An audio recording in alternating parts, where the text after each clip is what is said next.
Welcome to the marriage masala. మన కొత్త talk మనం చూడబోతున్నాం.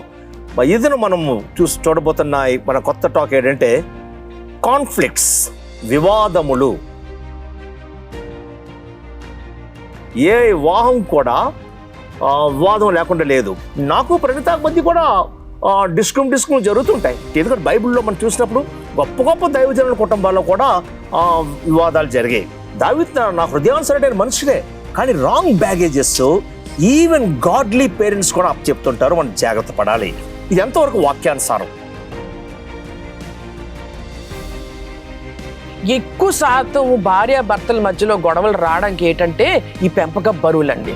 చాలా మంది ఇళ్లలోని భార్యలు ఇది ఎంజాయ్ చేస్తారు. ఏంటి, ఫైనాన్స్ అంతా నా చేతిలో ఉండి నాకు నచ్చినట్లు కుటుంబాన్ని నడిపి. అది దేవుని విధానం కాదు. 90% ఆఫ్ డైవోర్సెస్ కి విడాకులకు కారణం ఇరుపక్ష తల్లిదండ్రుల యొక్క అనవసర చొరబాటు.